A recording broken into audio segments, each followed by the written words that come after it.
Como o blockchain pode trazer soluções para o novo mundo que virá logo após o coronavírus? Essa foi a questão que nós, do time 26, pensamos e elaboramos uma solução. Nós percebemos que o coronavírus, além de ser um problema por si só e por sinal gigantesco, também revela diversos outros problemas que já estão presentes no ramo da saúde, como o grande tempo de espera para atendimento, a imprecisão dos diagnósticos, a falta de acessibilidade aos agentes de saúde. Isso que eu citei são só alguns dos exemplos de problemas existentes. E eles podem ser observados no mundo inteiro. Observando isso, percebemos algumas medidas e tentativas de solucionar esse tema a partir da tecnologia da informação. Um deles é uma plataforma chamada DataSUS, que atua no território brasileiro juntamente com a Rede Nacional de Dados em Saúde. E ambos explicitam dados sanitários no território brasileiro. Porém, essas plataformas, elas apenas evidenciam os problemas e não os combatem efetivamente. Além de que o acesso a esses dados é muito difícil ao cidadão comum, que não tem familiaridade com essa tecnologia e com acesso aos dados. Em um contexto de viabilidade econômica do projeto que elaboramos aqui e apresentaremos aqui, nós percebemos que os dados do Data World Bank mostram que os gastos em saúde por percentual do PIB em âmbito mundial estão em crescimento e tendem a se manter. Também é demonstrado que no Brasil, essa curva de ascensão é ainda mais acentuada. Além disso, em um estudo realizado pela instituição Frost Sullivan, foi mostrado que o mercado de tecnologia aplicado à saúde vai aumentar drasticamente, conforme se observa neste gráfico. Ainda foi apontado as décadas do modelo médico no mundo, e mostra que a década atual é a década de otimização tecnológica da área da saúde. Nós unimos ainda dados fornecidos pela União Europeia, que demonstram também a ascensão nas áreas de tecnologia da informação e saúde conjuntamente. E assim como esses dados sustentam a viabilidade econômica do setor que a gente vai abordar aqui, eles também solucionam em partes as questões observadas. Conclui-se, então, que em contexto mundial existe sim uma necessidade latente de se solucionar esses problemas relacionados à saúde com soluções baseadas em tecnologia. E o mundo caminha para isso. E é justamente nesse ponto que iremos tocar.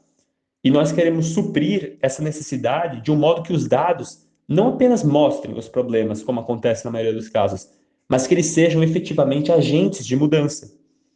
Então, agora, partindo para a solução propriamente dita, nosso grupo percebeu nos tempos recentes de pandemia uma certa falta de métrica adequada nesse ramo da saúde. Nós vimos que os dados apresentavam conteúdos distintos e, consequentemente, projeções distintas.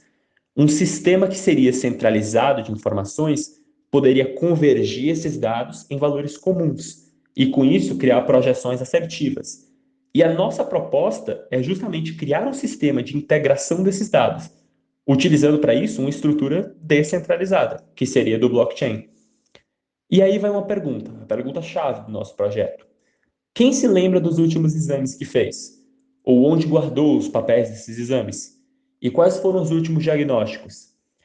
Não precisa responder essas questões agora, é apenas uma reflexão. Mas queremos te ajudar sim a lembrar e a se preocupar mais com isso. Nós se preocupamos com tantas coisas, é inconcebível que a saúde não seja uma delas. Para isso, buscamos construir uma plataforma que integre os agentes de saúde e os pacientes, de forma que todos os arquivos de saúde do paciente estejam localizados em um repositório e possam ser acessados quando necessário pelos profissionais de saúde competentes. E onde entraria o blockchain? Bom, de acordo com a Lei Geral de Proteção de Dados, que entrará em vigor no Brasil, e a lei europeia GDPR, além da California Consumer Privacy Act dos Estados Unidos, os dados de saúde são considerados dados sensíveis e a perda ou a obstrução desses dados podem causar sérias consequências. E para isso, optamos por garantir a segurança desses dados e a comunicação entre paciente, médico e instituições a partir do uso do blockchain. O processo em si vai ser melhor explicado na parte técnica desse pitch. Esse repositório de informações que eu citei seria de extrema ajuda no sistema de saúde atual, visto que em pesquisas que realizamos com os profissionais, concluímos que o conhecimento prévio sobre os dados do paciente garante eficiência e agilidade no diagnóstico. E justamente por isso, as instituições de saúde entrariam de forma facilitada na nossa solução. Agora sim, partiremos para a demonstração prática do funcionamento desse sistema. Agora vamos apresentar a parte técnica do projeto Medcore, mostrando assim o funcionamento do app na visão do paciente e do médico, excluindo da apresentação nesse momento a parte das instituições de saúde, que teriam as funções de adicionar ou remover profissionais do seu quadro, além de poder adicionar exames ou até mesmo diagnósticos nos repositórios dos pacientes. Apesar de não estarmos demonstrando as instituições de saúde aqui, elas são extremamente importantes para o nosso modelo de negócio, visto que o capital advém delas. Elas teriam todo o interesse do mundo, visto que facilitaria seu processo, tornaria os diagnósticos mais eficientes, as consultas mais rápidas, você teria o acompanhamento do paciente e isso atrairia mais pacientes e mais clientes, consequentemente, para essas instituições. Vamos começar pela visão do paciente, então. Claramente, ele pode se registrar, colocando e-mail, senha e recebendo a verificação.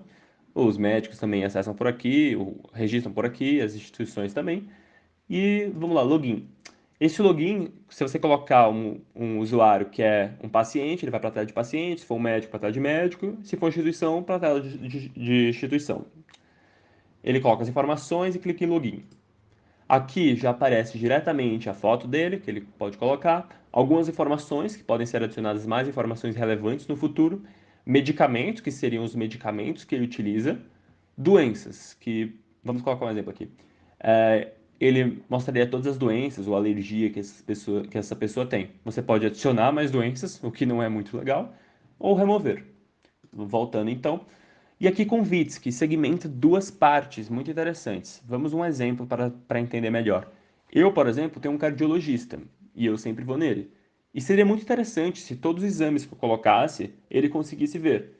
Então existem os profissionais, nesse caso, que poderiam ter acesso ao repositório 24 horas por dia. Mas às vezes eu vou em alguns cardiologistas que eu não conheço. E seria muito legal se eles tivessem acesso àqueles exames na hora do diagnóstico, mas não sempre. Eu não quero que aquele cara fique vendo 100% do meu tempo, 100% do tempo, os meus diagnósticos, os meus exames.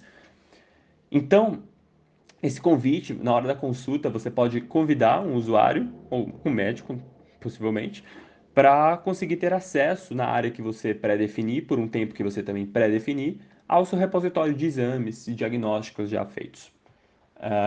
Nessa aba aqui de baixo, você consegue navegar aqui a Home, meus diagnósticos, meus exames e aqui onde a gente estava. Vamos para Home, primeiramente. Aqui na Home, você vê todos os seus profissionais. Esses profissionais são aqueles que eu comentei que podem ter acesso 24 horas por dia aos seus exames. Cada ícone desse representa uma das especialidades da medicina. Claramente vão ter muito mais ícones. Mas isso aqui funciona quase como um chat. Só que já é um chat pré-definido. Você não pode escrever nada. Toda vez que você adicionar um exame, ou um médico adicionar um exame, ou uma instituição adicionar um exame, vai aparecer um recado aqui. Fulaninho adicionou um exame. Ou se o médico ou a instituição colocar um diagnóstico, fazer esse upload, aparece Denise adicionou um diagnóstico. E a gente já vai mostrar onde dá para ver os exames e diagnósticos. Já vamos nessa página. Aí aqui nós colocamos alguns exemplos de médicos. Vamos para o nosso exemplo principal, que é o James Smith. Ele é um cardiologista, aparece aqui o coração, e aqui todos os diagnósticos que ele fez e todas as alterações que ele fez na sua página. Vamos voltar. Vamos lá. A segunda abinha é meus diagnósticos. Aqui você tem um diagnóstico de sangue, que percebe-se que todos os médicos com o coraçãozinho, ou seja, cardiologistas, conseguem ver, e o diagnóstico neurológico, que todos os neuros conseguem ter acesso. E você consegue segmentar também e dividir nas partes relevantes. Você consegue filtrar e aí você poderia ver todos os diagnósticos de coração, por exemplo, ou de neuro, se você quiser. Adiciona mais diagnósticos aqui. Essa parte é mais para o médico, mas se você tem um PDF, você pode escanear esse PDF e registrar aqui. Aqui nós temos meus exames, e aí nós temos o exame sanguíneo aqui, um exame de próstata, são exemplos. Mas esse exame sanguíneo, alguém registrou o exame e você, usuário, paciente, pode predefinir quem você quer que veja esses exames. Nesse caso, o cardiologista poderia ver. Aqui, o pediatra. Nesse caso, o neuro e os cardios poderiam ver. E aí você pode ir colocando mais exames aqui, conforme você vai fazendo. Vão aparecer exames que as instituições colocarem, os médicos colocarem também.